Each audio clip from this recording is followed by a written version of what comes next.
Hi hello ನಮಸ್ಕಾರ ವೀಕ್ಷಕರೇ, welcome to serial ಸುದ್ದಿ. ಇವತ್ತಿನ ಸಂಚಿಕೆಯಲ್ಲಿ ಮುದ್ದು ಸೊಸೆ ಧಾರಾವಾಹಿಯಲ್ಲಿ ಏನಾಗ್ತಿದೆ ಅಂತ ನೋಡ್ಕೊಂಡು ಬರೋಣ ಬನ್ನಿ. ಅದಕ್ಕೂ ಮೊದಲು ಇನ್ನೂ ಯಾರು ನಮ್ಮ ಚಾನಲ್ನ ಸಬ್ಸ್ಕ್ರೈಬ್ ಮಾಡದೆ ನೋಡ್ತಾ ಇದ್ದೀರಾ, ಪ್ಲೀಸ್ ಒಂದು ಸಬ್ಸ್ಕ್ರೈಬ್ ಮಾಡ್ಕೊಳ್ಳಿ. ಹಾಗೆ ಪಕ್ಕದಲ್ಲಿ ಕಾಣೋ ಬೆಲ್ ಐಕನ್ ಕೂಡ ಕ್ಲಿಕ್ ಮಾಡ್ಕೊಳ್ಳಿ. ಸಂಚಿಕೆ ಪ್ರಾರಂಭದಲ್ಲಿ ಏನಾಗುತ್ತಪ್ಪ ಅಂತಂದರೆ, ಭದ್ರಾ ಅವರು ಸುಭಾಷು ಮದ್ದನ್ನು ತಂದಿಲ್ಲ, ವಿದ್ಯಾ ತಂದಿದ್ದು ಅನ್ನೋದನ್ನು ಪ್ರೂವ್ ಮಾಡೋದಕ್ಕೋಸ್ಕರ ಸಾಧುಗಳನ್ನ ಕರ್ಕೊಂಡು ಬಂದಿರ್ತಾರೆ. ಹಾಗೆ ಅದನ್ನು ಪ್ರೂವ್ ಮಾಡಬೇಕು ಅನ್ನೋದಕ್ಕೋಸ್ಕರ ಒಂದು ಜೀರುಂಡೆ ಹುಳ ಅಂತ ಬರುತ್ತೆ, ಅದನ್ನು ಕೂಡ ತಂದಿರ್ತಾರೆ. ಅದನ್ನು ತಂದ್ಬಿಟ್ಟು ಸುಭಾಷ್ ಮತ್ತು ಈಶ್ವರಿ ಮೇಲೆ ಹಾಕ್ತಾರೆ. ಆಗ ಸುಭಾಷ್ ಒದ್ದಾಡೋದಕ್ಕೆ ಶುರು ಮಾಡ್ತಾನೆ. ಯಾಕಂದರೆ ಸುಭಾಷ್ಗೆ ಆ ಹುಳದ ಬಗ್ಗೆ ಏನೂ ಗೊತ್ತಿರಲ್ಲ. ಬಟ್ ಅವನು ಸುಳ್ಳು ಹೇಳಿರ್ತಾನೆ, ಆ ಹುಳನ ಸಾಯಿಸ್ಬಿಟ್ಟು ನಾನು ಮದ್ದು ತಂದಿದ್ದೆ ಅಂತ ಹೇಳ್ತಾನೆ. ಅದನ್ನು ಪ್ರೂವ್ ಮಾಡೋದಕ್ಕೋಸ್ಕರ ಭದ್ರಾ ಅವರು ಈ ರೀತಿ ಮಾಡ್ತಾರೆ. ಶಿವರಾಮೇಗೌಡರಿದ್ದವರು, ಭದ್ರಾ ಏನೆಲ್ಲ ಮಾಡ್ತಾ ಇದ್ದೆ ನೀನು, ತಲೆಗೆಲೆ ಕೆಟ್ಟಿದೆ ನಿನಗೆ ಅಂತ ಕೇಳ್ತಾರೆ. ಆಗ ಭದ್ರಾ ಅವ್ರು ಹೇಳ್ತಾರೆ, ಇಲ್ಲ ಅಪ್ಪ, ಇದು ನಿಜ, ನಾನು ಸತ್ಯ ಸಾಬೀತು ಮಾಡಬೇಕು, ಅದಕ್ಕೋಸ್ಕರ ಈ ರೀತಿ ಮಾಡ್ತಾ ಇದ್ದೀನಿ. ಸುಭಾಷ ನಾನೇ ಮದ್ದು ತಂದೆ ಅಂತ ಹೇಳ್ತಾ ಇದ್ದಾನಲ್ಲ, ಅದೆಲ್ಲ ಸುಳ್ಳಪ್ಪ. ಈ ಮದ್ದನ್ನು ತಂದಿದ್ದು ನಿಜವಾಗ್ಲೂ ವಿದ್ಯಾ. ಹಾಗೆ ಇದ್ರ ಬಗ್ಗೆ ಏನೂ ಗೊತ್ತಿಲ್ಲ ಅವನಿಗೆ. ಈ ಜೀರುಂಡೆ ಹುಳ ಅದನ್ನು ಓಡಿಸೋದಕ್ಕೋಸ್ಕರ ಬೆಂಕಿ ಬಳಸಬೇಕು. ಆ ಹುಳನ ಯಾವ ಥರ ಓಡಿಸ್ಬೇಕು ಅನ್ನೋದೇ ಗೊತ್ತಿಲ್ಲ ಇವನಿಗೆ. ಅಂಥದ್ರಲ್ಲಿ ಆ ಹುಳ ಸಾಯಿಸ್ಬಿಟ್ಟು ಮದ್ದು ಹೇಗೆ ತರೋದಕ್ಕೆ ಸಾಧ್ಯ ಅಪ್ಪಯ್ಯ, ಇದೆಲ್ಲ ಸುಳ್ಳಪ್ಪಯ್ಯ ಅಂತ ಹೇಳ್ತಾರೆ.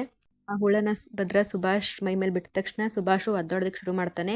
ಹಾಗೆ ಈಶ್ವರಿ ಕೂಡ ಹಾಗೆ ಮಾಡ್ತಾರೆ. ಇನ್ನು ಶಿವರಾಮೇಗೌಡರು ಕೋಪದಿಂದ, ಸುಭಾಷ ನೀನೆಲ್ಲೋ ಬದಲಾಗಿದ್ಯಾ ಅಂತ ಅನ್ಕೊಂಡೆ, ಎಲ್ಲರೂ ಖುಷಿ ಪಟ್ಟಿದ್ದು, ನೀನು ನೋಡಿದ್ರೆ ನಿನ್ನ ಹಳೆ ಚಾಳಿ ಇನ್ನೂ ಬಿಟ್ಟಿಲ್ವಾ ಅಂತ ಬೈತಾರೆ. ಕೂಡ ಅದೇ ಥರ ಬೈತಾರೆ. ಏನಿಲ್ಲ ಸುಭಾಷ, ನೀನು ಬದಲಾಗಿದ್ಯಾ ಅಂತ ಅನ್ಕೊಂಡೆ, ನೀನು ನಿಮ್ಮ ಅವ್ವ ಇಬ್ಬರು ಸೇರಿಕೊಂಡು ಇನ್ನೂ ನಾಟಕ ಆಡೋದು ಬಿಡಲಿಲ್ವಲ್ಲ. ನಾನಂತೂ ಮನಸ್ಸಲ್ಲೂ ಅಂದ್ಕೊಂಡಿರಲಿಲ್ಲ ನೀವು ಈ ಥರ ಮಾಡ್ತೀರಿ ಅಂತ ಅಂದ್ಕೊಂಡು ತುಂಬ ಬೇಜಾರು ಮಾಡ್ಕೊತಾರೆ. ಆಗ ಬೀಗರು ಹೇಳ್ತಾರೆ, ಅಂತಂದರೆ ನವ್ಯ ಅವ್ರ ತಂದೆ, ಏನ್ರಿ ಶಿವರಾಮೇಗೌಡ್ರೆ, ಇವನು ಭದ್ರನ ಥರನೇ ಇರೋದು, ತುಂಬ ಒಳ್ಳೆಯವನು ಅಂತ ಹೇಳ್ತಾ ಇದ್ರಿ, ನೋಡಿದ್ರೆ ಇವರು ಮನೆಯವ್ರಿಗೆ ಇಷ್ಟು ಮೋಸ ಮಾಡವ್ರೆ, ಇಂಥವನ್ನ ನಾನು ಹೇಗೆ ನನ್ನ ಮನೆ ಅಳಿಯನ ಥರ ಮಾಡ್ಕೊಳ್ಳಿ ಅಂತಂದ್ಬಿಟ್ಟು ಅವ್ರು ಹೇಳ್ತಾರೆ. ಇದನ್ನು ಕೇಳಿ ಈಶ್ವರಿ ಮತ್ತು ಚಿತ್ರಂಗೆ ಫುಲ್ ಆಶ್ಚರ್ಯ ಆಗುತ್ತೆ. ಹಾಗೆ ವಿನಂತಿ ಮತ್ತು ಸಾವಿತ್ರಿ ಮಾತಾಡ್ಕೊಳ್ತಾರೆ. ನೋಡ್ತೇನೆ ವಿನಂತಿ, ಮದುವೆನಲ್ಲಿ ಟ್ವಿಸ್ಟ್ ಮೇಲೆ ಟ್ವಿಸ್ಟ್ ಯಾವ ಥರ ನಡೀತೈತೆ ಅಂತ, ಇವಾಗ ನೋಡು ಕ್ಲೈಮ್ಯಾಕ್ಸ್ ಹೆಂಗಿರುತ್ತೆ ಅಂತ ಹೇಳ್ಬಿಟ್ಟು ಅವರಿಬ್ಬರು ಖುಷಿಯಿಂದ ಮಾತಾಡ್ಕೊಳ್ತಿರ್ತಾರೆ. ಶಿವರಾಮೇಗೌಡರು ಕೂಡ ತುಂಬ ಕೋಪ ಮಾಡಿಕೊಂಡು, ತಪ್ಪು ಮಾಡಿಬಿಟ್ಟೆ ಸುಭಾಷ, ನೀನು ತುಂಬ ಶಿವರಾಮೇಗೌಡರು ಬೈತಾರೆ. ಹಾಗೆ ನವ್ಯ ಕೂಡ ಸುಭಾಷನ ಕೆನ್ನೆಗೆ ಒಂದು ಹೊಡಿತಾಳೆ. ಆಗ ಸಂಪತ್ ಅವರು, ಇವನ ಬಣ್ಣ ಬಯಲಾದ್ಮೇಲೆ ಮತ್ತೆ ನಮ್ಮ ಇಲ್ಲಿರೋದು, ಇವನನ್ನ ಯಾಕೆ ಮದುವೆ ಆಗೋದು ನೀನು, ಬಾ ಹೋಗೋಣ ಅಂತ ಅಂದ್ಬಿಟ್ಟು ಕರೀತಾರೆ. ಆಗ ನವ್ಯ ಹೇಳ್ತಾರೆ, ಇಲ್ಲ ಅಪ್ಪಯ್ಯ, ನಾನು ಇವನನ್ನೇ ಮದುವೆ ಆಗೋದು ಅಂತ ಹೇಳ್ಬಿಟ್ಟು ಸುಭಾಷನ ಕೈಲಿ ತಾಳಿ ಕಟ್ಟಿಸ್ಕೊಂಡೇ ಬಿಡ್ತಾಳೆ. ಆಗ ವಿನಂತಿ ಮತ್ತು ಸಾವಿತ್ರಿ ಇಬ್ಬರು ಮಾತಾಡ್ಕೊಳ್ತಾರೆ. ಅಲ್ಲ ಕಣವ, ಇಷ್ಟೆಲ್ಲ ಗೊತ್ತಾದ್ಮೇಲೂ ಕೂಡ ಇವನ್ನೇ ಮದುವೆ ಆಗ್ತಿದ್ದೀನಿ ಅಂತ ಹೇಳ್ತಾವಳಲ್ಲ, ನನಗೇನು ಅಂತ ಅರ್ಥನೇ ಆಗ್ತಾಯಿಲ್ಲ ಕಣವ ಅಂತ ಮಾತಾಡ್ಕೊತಾರೆ. ನವ್ಯನ್ಗೆ ಏನಾದ್ರು ತಲೆಗಿಲೆ ಕೆಟ್ಟಿದ್ಯಾ ಅಂತ ಮಾತಾಡ್ಕೊತಾರೆ. ಆವಾಗ ನವ್ಯ ಕೂಡ ಇದ್ದಕ್ಕಿದ್ದಾಗೆ ಅವ್ರ ಅಮ್ಮನ ಕರೆದುಬಿಟ್ಟು ಅವ್ರು ತೊಗೊಂಡು ಬಂದಿರೋ ಬೆಳ್ಳಿ ಬಂಗಾರ ಎಲ್ಲದನ್ನೂ ಕೂಡ ವಾಪಸ್ ಕೊಟ್ಬಿಡ್ತಾಳೆ. ನವ್ಯ ಏನವ ಮಾಡ್ತಾ ಇದೆಯಾ ಅಂತ ಹೇಳ್ತಾರೆ. ಆಗ ನವ್ಯ ಹೇಳ್ತಾರೆ, ಈ ಮನೆಯಿಂದ ಒಂದೇ ಒಂದು ರೂಪಾಯಿ ಕೂಡ ಇವನಿಗೆ ಸಿಗಬಾರ್ದು, ಇನ್ನು ಮುಂದೆ ಹೆಣ್ಣು ದುಡ್ಡಿನ ಬೆಲೆ ಏನು ಅಂತ ಇವನಿಗೆ ಗೊತ್ತಾಗಬೇಕು, ಅವನು ಹುಡುಗಿರ ಜೀವನದಲ್ಲಿ ಹೇಗೆ ಬೇಕಂದ್ರೆ ಹಾಗೆ ಆಟ ಆಡ್ಬೋದು ಅಂತ ಅಂದ್ಕೊಂಡ್ಬಿಟ್ಟಿದ್ದಾನೆ. ಅದಕ್ಕೆ ನಾನು ತಕ್ಕ ಪಾಠ ಕಳಿಸ್ತೀನಿ, ಈ ನವ್ಯನ ತಂಟೆಗೆ ಬಂದರೆ ಏನಾಗುತ್ತೆ ಅಂತ ಸುಭಾಷನ್ಗೆ ತೋರಿಸ್ತೀನಿ ಅಂತ, ಇನ್ನು ಮುಂದೆ ಇವನಿಗೆ ನರಕ ಅಂದರೆ ಏನು ಅಂತದನ್ನು ನಾನು ತೋರಿಸ್ತೀನಿ ಅಂತ ಹೇಳ್ಬಿಟ್ಟು ನವ್ಯ ತುಂಬಾ ಕೋಪ ಮಾಡ್ಕೊತಾರೆ. ಆಗ ಈ ಕಡೆ ಶಿವರಾಮೇಗೌಡರು ಕೂಡ ವಿದ್ಯಾ ಹತ್ರ ಬಂದ್ಬಿಟ್ಟು, ವಿದ್ಯಾ, ನಮ್ಮವ್ವ ನನಗೆ ಜನ್ಮ ಕೊಟ್ಟಿರ್ಬೋದು, ಆದರೆ ನೀನು ನನಗೆ ಮರುಜನ್ಮ ಕೊಟ್ಟಿದ್ಯಾ ಅಂತ ಹೇಳ್ಬಿಟ್ಟು ಹೊಗಳುತ್ತಾರೆ. ಅದಕ್ಕೆ ವಿದ್ಯಾ ಹೇಳ್ತಾರೆ, ಇಲ್ಲ ಮಾವ, ನಾನು ನನ್ನ ಕರ್ತವ್ಯ ಮಾಡಿದ್ದೀನಿ ಅಷ್ಟೇ ಅಂತ ಹೇಳ್ತಾರೆ. ಆಗ ಮತ್ತೆ ಶಿವರಾಮೇಗೌಡರು ಹೇಳ್ತಾರೆ, ಇಲ್ಲ ಕಣವ, ನೀನು ಬರೀ ಕರ್ತವ್ಯ ಅಂತ ಹೇಳ್ತಾ ಇದೆಯಾ, ಆದರೆ ನೀನು ಬರೀ ನನ್ನ ಪ್ರಾಣ, ನಮ್ಮ ಮಟ್ಟಿಯವ್ರ ಪ್ರಾಣ ಅಷ್ಟೇ ಅಲ್ಲದೆ ಇಡೀ ಊರಿನ ಜನರ ಪ್ರಾಣನೇ ಕಾಪಾಡಿದ್ಯಾ. ನಿನ್ನನ್ನು ನನ್ನ ಸೊಸೆ ಭದ್ರನ್ನ ನನ್ನ ಮಗ ಅಂತ ಹೇಳ್ಕೊಳ್ಳೋದಕ್ಕೆ ನನಗೆ ತುಂಬ ಹೆಮ್ಮೆ ಆಗ್ತಿದೆ ಅಂತ ಶಿವರಾಮೇಗೌಡರು ತುಂಬ ಖುಷಿ ಪಡ್ತಿರ್ತಾರೆ. ಇನ್ನು ಈ ಕಡೆ ಗೋವಿಂದ ಶಿವರಾಮೇಗೌಡರು ಕಾಲಕ್ಕೆ ಬಿದ್ದುಬಿಟ್ಟು, ದಯವಿಟ್ಟು ನನಗೆ ಕ್ಷಮಿಸ್ಬಿಡು ಅಣ್ಣ ಅಂತ ಕೇಳ್ತಾನೆ. ಅದಕ್ಕೆ ಶಿವರಾಮೇಗೌಡರು, ಗೋವಿಂದ ನೀನೆಲ್ಲ ಮಾಡ್ತಾ ಇದೆಯಾ, ತೆಗಿ ಎದಳು ಅಂತ ಹೇಳ್ತಾರೆ.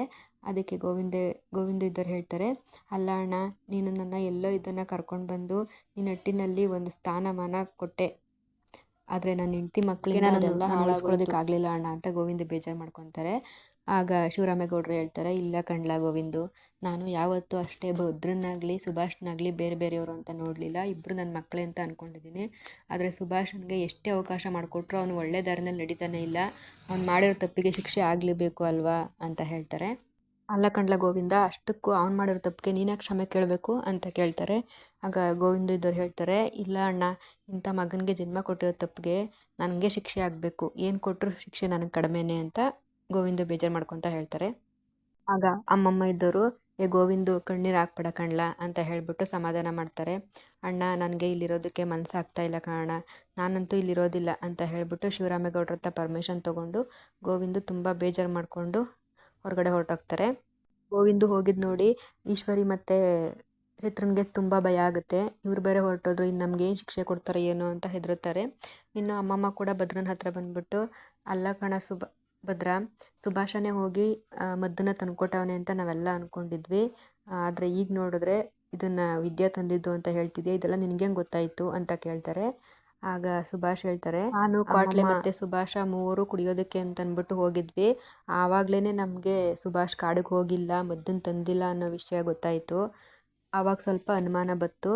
ಆಮೇಲೆ ವಿದ್ಯೆ ಹತ್ರ ಕೇಳಿದಾಗ ವಿದ್ಯೆ ಸತ್ಯ ಹೇಳಿದ್ಲು, ಇದರಿಂದ ಎಲ್ರಿದ್ರಿಗೂ ಸತ್ಯ ಸಾಬೀತು ಮಾಡೋದಕ್ಕೆ ನನಗೆ ಅನುಕೂಲ ಆಯಿತು ಅಂತ ಭದ್ರ ಹೇಳ್ತಾರೆ. ಆಗ ಅಮ್ಮಮ್ಮ ಮತ್ತೆ ಮಾತಾಡ್ತಾ ಹೇಳ್ತಾರೆ, ಅಲ್ಲ ಕಣ್ಲ ಭದ್ರ, ಎಷ್ಟೇ ಆಗಲಿ ನಿನ್ನ ಹೆಂಡ್ತಿ ನಿಮ್ಮ ಅಪ್ಪಯ್ಯನ ಪ್ರಾಣ ಉಳಿಸವಳೆ, ಅವಳು ಅಂತಿಂಥ ಸಾಧನೆ ಮಾಡಿಲ್ಲ, ಒಳ್ಳೆಯವರಿಗೆ ಯಾವತ್ತೂ ಒಳ್ಳೆಯದೇ ಆಗೋದು ಕಣ್ಲ, ನೀನು ನಿನ್ನ ಹೆಂಡ್ತಿ ವಿದ್ಯನ್ಗೆ ಎಷ್ಟು ಥ್ಯಾಂಕ್ಸ್ ಹೇಳಿದ್ರು ಸಾಲೋದಿಲ್ಲ ಕಣ್ಲ ಅಂತ ಅಮ್ಮಮ್ಮ ಹೇಳ್ತಾರೆ.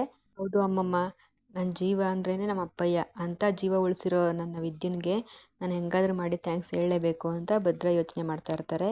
ಇನ್ನು ಈ ಕಡೆ ಈಶ್ವರಿ ಮತ್ತು ಚಿತ್ರ ಇಬ್ಬರು ತುಂಬ ಕೋಪ ಮಾಡ್ಕೊಂಡಿರ್ತಾರೆ. ಏನವ ಇದು, ಕೈಗೆ ಬಂದಿದ್ದು ತುತ್ತು ಬಾಯಿಗೆ ಬರ್ದಂಗೆ ಆಯ್ತಲ್ಲ, ಎಲ್ಲ 3 ಅಡಿ ಮತ್ತು ಭದ್ರನಿಂದನೇ. ಯಾವಾಗಲೂ ನಮಗೆ ಅವಕಾಶ ಸಿಕ್ತು, ಇನ್ನೇನು ನಮ್ಮ ಆಸೆ ನೆರವೇರ್ತು ಅನ್ನೋ ಟೈಮ್ಗೆ ಈ ಭದ್ರ ವಿದ್ಯಾ ಏನಾದರೂ ಅಡ್ಡಿ ಮಾಡಿಬಿಟ್ಟು ಎಲ್ಲ ಹಾಳು ಮಾಡಿಬಿಡ್ತಾರೆ. ಮೊದಲಿಗೆ ಸುಭಾಷನ್ ಮದುವೆ ನಿಲ್ಲಿಸಿ ಆ ಚಂಪಾ ಜೊತೆ ಮದುವೆ ಆಗೋ ಥರ ಮಾಡಿದ್ರು. ಇವಾಗ ನೋಡಿದ್ರೆ ದೊಡ್ಡಪ್ಪ ಕೂಡ 1 ಕೋಟಿ ಕೂಡ ಕೊಡಕ್ಕೆ ಬಂದು ವಾಪಸ್ ತಗೋಬಿಟ್ರು. ಈ ಥರ ಮಾಡಿಬಿಟ್ರು, ಏನವ ಮಾಡೋದು ಅಂತ ಚಿತ್ರ ಮತ್ತು ಈಶ್ವರಿ ಹೇಳ್ತಾರೆ. ಚಿತ್ರ, ಇಷ್ಟೆಲ್ಲ ಮಾಡಿರೋ ಈ 3 ಅಡಿನ ಸುಮ್ಮನೆ ಬಿಡ್ತೀನಿ ಅಂತ ಅಂದ್ಕೊಂಡಿದ್ಯಾ, ಸಾಧ್ಯನೇ ಇಲ್ಲ, ನೋಡು ಅವಳಿಗೆ ಏನಾದರೂ ಒಂದು ಗತಿ ಮಾಡ್ತೀನಿ ಅಂತ ಹೇಳಿಬಿಟ್ಟು ಈಶ್ವರಿ ತುಂಬ ಕೋಪ ಮಾಡ್ಕೊತಾರೆ. ಇನ್ನು ಈಶ್ವರಿ ಮತ್ತು ಚಿತ್ರ ಕೋಪದಲ್ಲಿರೋದು ನೋಡಿ ವಿನಂತಿ ಮತ್ತು ಸಾವಿತ್ರಿಗೆ ತುಂಬ ಖುಷಿ ಆಗುತ್ತೆ. ಅವರಿಬ್ಬರು ಸಾಂಗ್ ಹಾಕ್ಕೊಂಡು ಡ್ಯಾನ್ಸ್ ಮಾಡೋದಕ್ಕೆ ಶುರು ಮಾಡಿಬಿಡ್ತಾರೆ. ಹಾಗೆ ಅವರಿಬ್ಬರು ಡ್ಯಾನ್ಸ್ ಮಾಡಿಕೊಂಡು ಈಶ್ವರಿ ಮತ್ತು ಚಿತ್ರನ ಹತ್ರ ಬಂದ್ಬಿಟ್ಟು, ಅಲ್ಲ ಕಣತೆ, ನಿನ್ನ ಮಗ ವಿದ್ಯುನ್ ತಲೆಗೆ ಹೊಡೆದ್ಬಿಟ್ಟು ಮದ್ದು ತರ್ಕೊಂಡು ಬಂದಿದ್ದಾನೆ ಅಂತಂದರೆ ಇನ್ನು ಅವನ ಯೋಚನೆ ಎಷ್ಟು ದೊಡ್ಡದಾಗಿರಬೇಕು ಅಂತ ಕೇಳ್ತಾರೆ. ಆಗ ಸಾವಿತ್ರಿ ಹೇಳ್ತಾರೆ, ಇನ್ನೇನೆ ನೂಲಿನಂತೆ ಸೀರೆ ತಾಯಿಯಂತೆ ಮಕ್ಕಳು ಅನ್ನೋ ಹಾಗೆ ಗಾದೆನೇ ಇಲ್ವೇ, ಅದನ್ನೆಲ್ಲ ಸುಮ್ಮನೆ ಹೇಳಿದ್ದಾರೆ, ಅದೇ ಥರ ಅತ್ತೆ ಅವಳ ಮಕ್ಕಳನ್ನ ಸರಿಯಾಗಿ ಬೆಳೆಸಿದಿದ್ರೆ ಈ ಥರ ಎಲ್ಲ ಪರಿಸ್ಥಿತಿ ಬರ್ತಿತ್ತಾ ಅಂತ ಆಡ್ಕೊಳ್ಳೋ ಥರ ಮಾತಾಡ್ತಾರೆ. ಇನ್ನು ಈ ಕಡೆ ಅಮ್ಮಮ್ಮ ಆ 1 ಕೋಟಿ ದುಡ್ಡನ್ನು ವಿದ್ಯೆಗೆ ಕೊಟ್ಬಿಟ್ರೆ ಹೆಂಗಿರುತ್ತೆ ಅಂತ ಹೇಳಿಬಿಟ್ಟು ಕೊಡೋದಕ್ಕೆ ಹೋಗ್ತಾರೆ, ಆದರೆ ವಿದ್ಯೆ ತಗೊಳ್ಳೋದಿಲ್ಲ. ಆಗ ಅಮ್ಮಮ್ಮ ಮತ್ತೆ ಹೇಳ್ತಾರೆ, ಇದು ನಿನ್ನ ಹತ್ರನೇ ಇರಲಿ, ಅವಶ್ಯಕತೆ ಬಂದಾಗ ಈ ದುಡ್ಡನ್ನ ಭದ್ರ ಪ್ರಾಣನೂ ಲೆಕ್ಕಿಸ್ದೆ ಇದನ್ನು ತಂದಿದ್ದೀರಾ, ಇದು ನಿಮಗೆ ಕೊಡ್ತಾ ಇರೋ ದುಡ್ಡಲ್ಲ ಕಣೆ, ನೀವು ತಂದಿರೋ ಮದ್ದುಗೋಸ್ಕರ ಕೊಡ್ತಾ ಇರೋದು ಅಂತ ಅನ್ಕೋ, ಯಾವುದೇ ಕಾರಣಕ್ಕೂ ಬೇಡ ಅನ್ಬೇಡ ಅಂತ ಹೇಳಿಬಿಟ್ಟು, ಅಮ್ಮಮ್ಮ ಈ ದುಡ್ಡು ನನ್ನ ಹತ್ರನೇ ಇರುತ್ತೆ, ನಿನಗೆ ಅವಶ್ಯಕತೆ ಬಂದಾಗ ಬಳಸಿದ್ರೆ ಆಯಿತು ಅಂತ ಹೇಳಿಬಿಟ್ಟು ಅಮ್ಮಮ್ಮ ವಿದ್ಯನ್ಗೋಸ್ಕರ ಅಂತ ಆ ದುಡ್ಡನ್ನು ಅವರೇ ಇಟ್ಕೊತಾರೆ. ಇನ್ನು ಈ ಕಡೆ ಭದ್ರ ಕೂಡ ವಿದ್ಯನ್ಗೆ ಥ್ಯಾಂಕ್ಸ್ ಹೇಳಬೇಕು ಅಂತ ಯೋಚನೆ ಮಾಡ್ಕೊತಾ ಇರ್ತಾನೆ. ಹಾಗಂತ ಅಂದ್ಕೊಂಡು ಭದ್ರ ಕೂಡ ಮನೆಗೆ ಬರ್ತಾರೆ. ಅಲ್ಲ ಕಣ್ಲ ಭದ್ರ, ನಿಮ್ಮ ಅಪ್ಪನಿಗೆ ಎಷ್ಟು ಸಹಾಯ ಮಾಡಿದ್ದಾಳೆ ವಿದ್ಯಾ, ಅಂಥವಳಿಗೆ ಒಂದು ಥ್ಯಾಂಕ್ಸ್ ಹೇಳೋದಕ್ಕೆ ಯಾಕೆ ನೀನು ಹಿಂದೆ ಮುಂದೆ ನೋಡ್ತಾ ಇದೆಯಾ, ಅದೇನೇ ಆಗ್ಬಿಡ್ಲಿ ಇವತ್ತು ವಿದ್ಯನ್ಗೆ ಥ್ಯಾಂಕ್ಸ್ ಹೇಳಲೇಬೇಕು ಅಂತ ಅಂದ್ಬಿಟ್ಟು ಧೈರ್ಯ ಅವನೇ ಅಂದ್ಕೊಂಡು ವಿದ್ಯನ ಹತ್ರ ಬರ್ತಾರೆ. ಅದು ನಿನ್ನ ಹತ್ರ ಏನೋ ಹೇಳಬೇಕಿತ್ತು ಅಂತ ಹೇಳ್ತಾರೆ. ಹಾಗೆ ಥ್ಯಾಂಕ್ಸ್ ಹೇಳ್ತಾನೆ. ಏನು, ನೀವು ನಂಗೆ ಥ್ಯಾಂಕ್ಸ್ ಹೇಳ್ತಾ ಇದ್ದೀರಾ, ಯಾಕೆ ಅಂತ ಕೇಳ್ತಾರೆ. ಆಗ ಭದ್ರ ಹೇಳ್ತಾರೆ, ಅದು ನೀನು ನಮ್ಮ ಅಪ್ಪನ ಪ್ರಾಣ ಕಾಪಾಡ್ದಲ್ಲ, ಅದಕ್ಕೋಸ್ಕರ ತುಂಬ ಥ್ಯಾಂಕ್ಸ್ ಅಂತ ಹೇಳಿಬಿಟ್ಟು, ನಾನು ಯಾವಾಗಲೂ ಕೂಡ ನಿನಗೆ ಚಿರಋಣಿ ಆಗಿರ್ತೀನಿ, ನಿನಗೆ ಎಂಥ ಕಷ್ಟ ಬಂದರೂ ನಾನು ನಿನ್ನ ಜೊತೆ ಇರ್ತೀನಿ ಅನ್ನೋದನ್ನು ಮರಿಬೇಡ ಅಂತ ಭದ್ರ ಹೇಳ್ತಾರೆ. ಇದನ್ನು ಕೇಳಿ ವಿದ್ಯನ್ಗಂತೂ ತುಂಬಾ ಖುಷಿ ಆಗಿಬಿಡುತ್ತೆ. ಹಾಗೆ ಚಂಪಾ ಮತ್ತು ಸರು ಕೂಡ ಇದನ್ನು ಕೇಳಿ ತುಂಬ ಖುಷಿ ಪಡ್ತಾರೆ. ನವ್ಯ ಸುಭಾಷ್ಗೆ ಸರಿಯಾಗಿ ಪಾಠ ಕಲಿಸ್ಬೇಕು ಅಂತ ತುಂಬ ಕೋಪ ಮಾಡ್ಕೊಂಡು ಯೋಚನೆ ಮಾಡ್ತಾ ಇರ್ತಾರೆ. ಇದಿಷ್ಟು ಇವತ್ತಿನ ಸಂಚಿಕೆ ಫ್ರೆಂಡ್ಸ್. ಹಾಗೆ ಈಶ್ವರಿ ಅಂದ್ಕೊಂಡಿರ್ತಾಳೆ ನವ್ಯ ಮನೆಗೆ ಬಂದ ತಕ್ಷಣ ನಾನು ಹೇಳ್ದಂಗೆ ನವ್ಯ ಕೇಳಬೇಕು, ಆ ಥರ ಮಾಡಬೇಕು ಅಂತ ಅಂದ್ಕೊಂಡಿರ್ತಾರೆ. ಆದರೆ ಇಲ್ಲೆಲ್ಲ ಉಲ್ಟಾ ಆಗ್ತಿದೆ ಅಂತ ಹೇಳ್ಬೋದು. ಇನ್ನು ಮುಂದೆ ನವ್ಯ ಹೇಳಿದಾಗೆ ಸುಭಾಷ್ ಮತ್ತು ಈಶ್ವರಿ ಕೇಳೋ ಪರಿಸ್ಥಿತಿ ಬರುತ್ತೆ. ಇದರಿಂದ ಈಶ್ವರಿ ಅಹಂಕಾರ ಮುರಿಯುತ್ತೆ ಅಂತಲೇ ಹೇಳ್ಬೋದು. ಇದಿಷ್ಟು ಇವತ್ತಿನ ಸಂಚಿಕೆ ಫ್ರೆಂಡ್ಸ್. ಮುಂದಿನ ಸಂಚಿಕೆಯಲ್ಲಿ ಏನಾಗುತ್ತೆ, ನವ್ಯ ಯಾವ ರೀತಿ ಸುಭಾಷನ್ಗೆ ನರಕ ತೋರಿಸ್ತಾರೆ ಅನ್ನೋದನ್ನು ಮುಂದಿನ ಸಂಚಿಕೆಯಲ್ಲಿ ಕಾದು ನೋಡೋಣ. Thank you for watching.